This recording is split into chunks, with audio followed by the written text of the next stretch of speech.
সাম্প্রতিক ডাকসু নির্বাচনে শিবিরের নিরঙ্কুশ বিজয় শুধু ক্যাম্পাস নয়, দেশের রাজনীতিতেও আলোড়ন তুলেছে। এই বিজয়কে ঘিরে দেশে বিদেশে নানা ব্যাখ্যা বিশ্লেষণ চলছে। বিশেষ করে একটি দেশি বিদেশি চক্র বিএনপিকে রাজনীতি থেকে বাদ দেওয়ার প্রচেষ্টায় ডাকসুর ফলাফলকে ব্যবহার করছে। তাদের এই বয়ানের মূল লক্ষ্য ও উদ্দেশ্য হচ্ছে বাংলাদেশে এখন জামাত ছাড়া বিকল্প কোনো দল নেই তা প্রতিষ্ঠিত করা। তারা পরোক্ষভাবে বোঝাতে চাচ্ছে জামাতকে আগামী জাতীয় নির্বাচনে বিজয়ী করে ক্ষমতায় আনতে হবে। শিবিরের এই অপ্রত্যাশিত সাফল্যের পর ভারতের কংগ্রেস নেতা শশী থারুর এক্সে লিখেছেন, বাংলাদেশের দুটি প্রধান রাজনৈতিক শক্তি আওয়ামী লীগ ও বিএনপি উভয়ের প্রতি সাধারণ মানুষের আস্থা হারানোর কারণে ভোটাররা বিকল্প হিসেবে জামাতের দিকে ঝুঁকছেন। ভারতের সাবেক পররাষ্ট্র সচিব হর্ষবর্ধন শ্রীংলাও সতর্ক করে বলেন, বাংলাদেশে জামাত নতুন করে শক্তি অর্জন করায় দিল্লিকে সজাগ থাকতে হবে।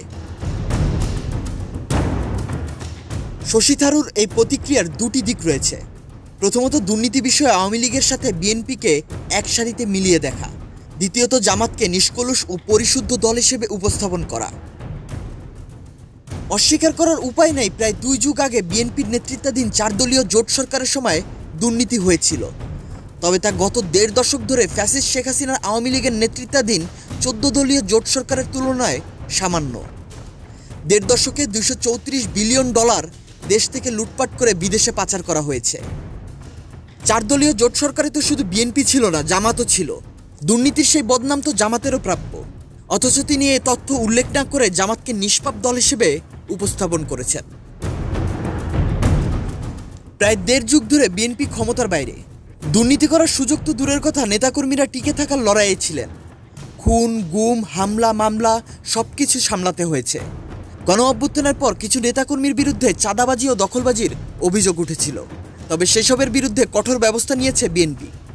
তার ফল হিসেবে 5000-এর বেশি নেতাকর্মী বহিষ্কৃত হয়েছে। দলটি স্পষ্ট ঘোষণা দিয়েছে, অপরাধী যত বড় নেতা হোক, ছাড় নেই। কিন্তু আশ্চর্যের বিষয়, এই আত্মশুদ্ধির প্রক্রিয়া প্রচারে খুব একটা আসে না, বরং দেশি বিদেশি মহল বিএনপির সীমিত কিছু ব্যর্থতাকে বড় করে তুলে ধরে আর জামাতের বিশাল প্রভাব বিস্তারকে আড়াল করে। সংস্কার, বিচার, সংখ্যানুপাতিক পদ্ধতির দাবির উসিলায় নির্বাচন যথাসময়ে না করা ও পিছিয়ে দেওয়া জামাতের দাবির সাথে যুক্তরাষ্ট্র তার মিত্রদেরও একাত্মতা প্রকাশ করতে দেখা গেছে। যদিও বিএনপির অনড় অবস্থানের কারণে পরবর্তীতে যুক্তরাষ্ট্র ও তার মিত্ররা ফেব্রুয়ারিতে নির্বাচন হওয়ার বিষয়ে একমত হয়েছে। এখন নির্বাচন ঠেকাতে না পেরে কিভাবে বিএনপিকে ঠেকানো যায়, এই মিশনে নেমেছে। গণ অভ্যুত্থানের পর থেকেই অন্তর্বর্তী সরকারের নানা জায়গায় জামাতের প্রভাব স্পষ্ট।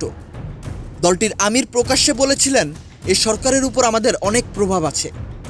বাস্তবতাও তাই।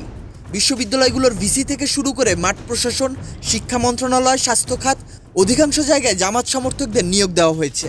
এমনকি সরকারি টেন্ডার প্রকল্পেও তাদের প্রাধান্য দেখা যাচ্ছে। অর্থাৎ অন্তর্বর্তী সরকার কার্যত জামাতের ছায়া সরকারে পরিণত হয়েছে। কিন্তু বিস্ময়কর বিষয়, এ নিয়ে আন্তর্জাতিক মহলে তেমন কোনো আলোচনা নেই, বরং বিএনপির মাঠ পর্যায়ের কিছু চাঁদাবাজিকে তারা বড় করে প্রচার করছে। এটাই প্রমাণ করে বিএনপিকে মাইনাস করা তাদের মূল লক্ষ্য, আর জামাতকে বিকল্প শক্তি বানানো।